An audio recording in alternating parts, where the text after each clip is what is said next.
Halloween, the time of year when it's completely normal to knock on a stranger's door and demand candy, or to dress up like a zombie and not raise any eyebrows. I spend most of my year talking about ghosts, demons, and monsters, so Halloween is kind of like my Super Bowl. Coach, where's the men's room? But have you ever stopped and wondered where all these spooky traditions come from? Why do we dress up in scary costumes? Why do we give out treats? Or why in the world do we carve faces into pumpkins? Hold on to your broomsticks, because we're about to find out about the history of Halloween. Welcome to the mysteries of mythology. Samhain. Halloween as we know it, a night of tricks, treats, and questionable costume choices, actually has its roots in a festival that's over 2,500 years old. This festival, called Samhain, wasn't about candy or costumes at all. It was about something more powerful, the boundary between the light and the dark, the world of the living and the world of the dead. People believed that during Samhain, the line between those two worlds became paper thin. Spirits could wander into our world.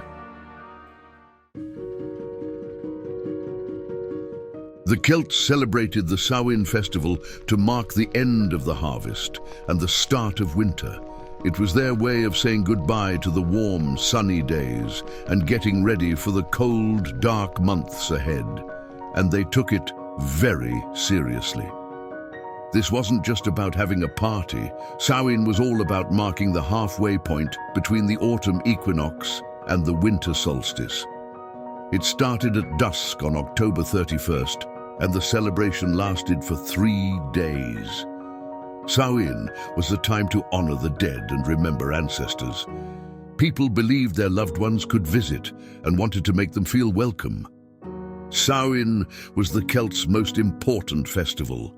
Everyone had to participate, as refusing to do so would anger the gods, leading to a poor harvest, sickness, and even death. This festival was held across what's now Ireland, Scotland, and Wales, places where you can feel the magic in the air even today. So what did people actually do during Samhain?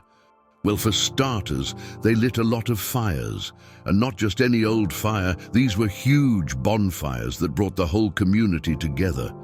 People would let their home fires burn out, which was a big deal back then, and they'd relight them using a flame from the big communal bonfire. It was like hitting the reset button for warmth and protection as the long winter approached. The fire wasn't just for keeping warm. It had a much deeper meaning. Fire was seen as a way to keep away bad spirits and bring in good fortune. The whole process was led by the Druids, the religious leaders of the Celts. They'd use a big wooden wheel to start the fire, which represented the sun, a symbol of life and light. While the fire crackled, people would say prayers and make sure they had a good relationship with the gods for the coming year. Now, you may have heard that ancient people made sacrifices. During Samhain, they did sacrifice animals, mainly cattle, to ask for protection from the gods. But don't worry, they weren't just randomly sacrificing anything that moved. It was more about making sure they were set up for success as they entered the toughest season of the year. They also feasted. Oh, did they feast? Big meals, with lots of food and drink, like an ancient Thanksgiving but with more spirits. And I don't mean whiskey, although there was probably some of that too. But Samhain wasn't just a time to party, it was also a time to honor the dead. Families would set up what's called a dumb supper, meaning a silent supper. The meal was eaten in complete silence, and they'd leave a place at the table for their ancestors. It was a way to connect with those who had passed on, and, believe it or not, they thought the spirits could actually join them for dinner. Kids had their own part in this tradition too. After the meal, they'd play games to entertain the spirits, while the adults might update the dead on what had happened over the past year, almost like catching up with family members who had been away. People would leave the doors and windows open just in case a wandering spirit wanted to pop in for a visit. They'd leave out some cakes for the dead to snack on, perhaps the original trick or treat, except it wasn't children and parents coming to your door.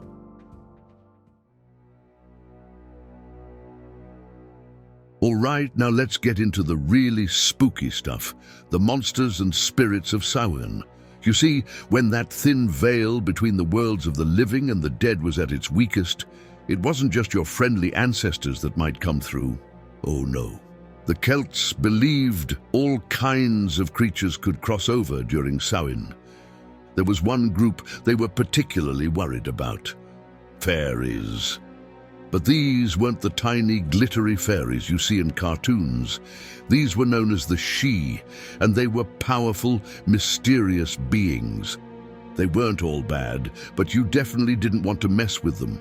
The Celts believed that the Sidhe might try to kidnap people, especially children, and take them to the other world, which was like a parallel universe, where time worked differently. To avoid this, people left out offerings, usually food or drinks, hoping to keep the Sidhe happy and leave their families alone. And if you really didn't want to get on the bad side of any wandering spirits or fairies, you'd dress up in a costume. That's right, people would wear animal skins or scary outfits to blend in with the spirits. They figured if you look like a monster, the spirits will leave you alone. But there was another reason to dress up. Let's say you had a little unfinished business with someone who had passed on, maybe an enemy or someone you didn't exactly get along with in life. Well, you definitely didn't want to bump into their spirit on Samhain night. Dressing up as an animal or a monster was a good way to make sure they didn't recognize you. It was like an ancient version of going incognito. This tradition of dressing up to avoid spirits is one of the reasons we still wear costumes today. Sure, now we do it for fun, but back then it was about survival, keeping yourself safe from any spirit with a grudge.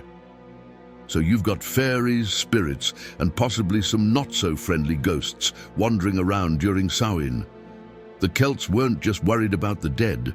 They believed the other world, where the Sidhe came from, was right next door to our world during this time. One wrong step, and you could accidentally find yourself in a place where the rules of time and space didn't apply. This fear of being taken by the Sidhe or encountering the wrong kind of spirit led to all sorts of precautions. Like I mentioned, people would dress up in costumes to stay safe, but they also made sure to be on their best behavior. No one wanted to anger a spirit or a fairy and get dragged off to the other world, or worse. Now let's dive into a story that's perfect for a night like Samhain, the Legend of Nera. This is one of those ancient tales that's part adventure, part horror story, and part, well, let's just say things get a little weird. It all began with Nera, a warrior living in ancient Ireland during the festival of Samhain. One night, King Ailill and Queen Medb of Connaught were throwing a big feast, because what else are you going to do when the dead might show up? Everyone was enjoying themselves when the king decided to make things a little more interesting. He offered a challenge to his warriors. Whoever was brave enough to go out into the darkness, find a recently hanged man, and tie a willow branch around his ankle would win a prize. Sounds simple, right? Well, not exactly. You see, this was Samhain, and the dead weren't just dead. They were walking around. The warriors knew that messing with a corpse on Samhain night was basically asking for trouble. One by one, the men who tried chickened out. Nobody wanted to face a corpse that might, well, do something worse than just sit there. But then along came Nera. Nera was brave, maybe even a little too brave for his own good. He took the challenge and marched out into the night to find the body. As he approached the hanging man, something strange happened. His armor fell off, just like that. No reason, no explanation, it just clattered to the ground. Nera strapped it back on, but the same thing happened again. At this point, a lesser man might have run for the hills, but not Nera. He strapped his armor on a third time, determined to get this over with. That's when the corpse started laughing. The corpse told Nera he was doing it all wrong, and that if he wanted his armor to stay on, he needed to nail it to his own body. Now, that's some pretty unsettling advice. But Nera followed it. He hammered nails into his armor to keep it on, and finally, the corpse stopped laughing. But of course, the story doesn't end there. The dead man had another request. He told Nera he was thirsty, very thirsty, and, you know, when a dead guy asks you for a drink, you say yes. So Nera hoisted the corpse onto his back, because why not, and they set off to find water. The first house they came to was surrounded by fire, not a good sign. The corpse suggested they move on, reasoning that the people inside probably needed their water to put out the flames. The second house was surrounded by water, but the corpse wasn't impressed with their hygiene habits. Apparently, they never emptied their wash basins at night, which, in the mind of a dead man, is a big no-no. Finally, they reached a third house that seemed normal enough. Nera took the dead man inside, and the corpse drank from a tub of water. But, and this is where it gets really dark, after taking a big gulp, the dead man sprayed the water all over the people sleeping inside, and just like that, they all dropped dead. Now, if you think Nera freaked out, well, he didn't.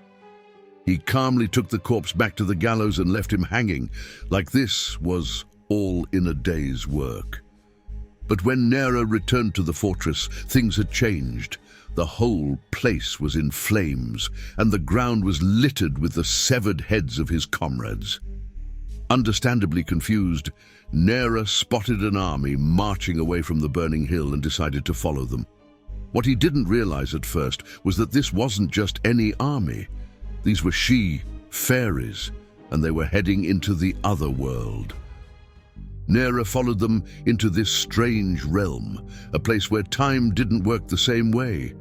He found himself in a new world, a place full of spirits and magical beings. While there, he was captured by the She and given a new task: chop firewood for the She King or lose his head. Nera did what he was told, but while staying in the other world, he met a woman, and the two of them fell in love. She eventually revealed to Nera that what he had seen, his burning fortress and the heads of his comrades, wasn't real. It was a vision of what was going to happen, a prophecy. The She army was planning to attack on the next Samhain, and unless Nera warned his people, it would all come true. So Nera raced back to the human world and found everything just as it had been. He warned his people about the She army, and in return, they gave him a golden sword as a reward for his bravery. And that's the Legend of Nera, one of the many strange, dark, and fascinating stories tied to Samhain.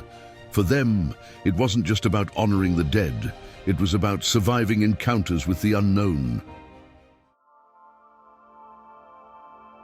Now you might be wondering, how did we go from Samhain, this ancient Celtic festival with bonfires, spirits and scary costumes, to the Halloween we know today with trick-or-treating and jack-o'-lanterns? The transition started when Christianity spread across Europe. The Church, in an effort to replace pagan festivals with Christian ones, introduced All Saints' Day on November 1st, which honored saints and martyrs. The night before, October 31st, became known as All Hallows' Eve, hallow meaning holy or saintly. Over time, the name morphed into what we call Halloween. But the old Samhain traditions didn't disappear. People kept lighting bonfires, telling spooky stories, and dressing up to protect themselves from wandering spirits. These customs slowly blended with new Christian traditions, giving us the holiday we celebrate today. So when you're out trick-or-treating or carving up a pumpkin, just remember, You're taking part in traditions that are over 2,500 years old. Samhain wasn't just about candy or costumes, it was about marking the changing seasons, honoring the dead, and let's be honest, staying on the good side of any wandering spirits or fairies. But if you've ever wondered where the tradition of the jack-o'-lantern comes from, then watch this video next.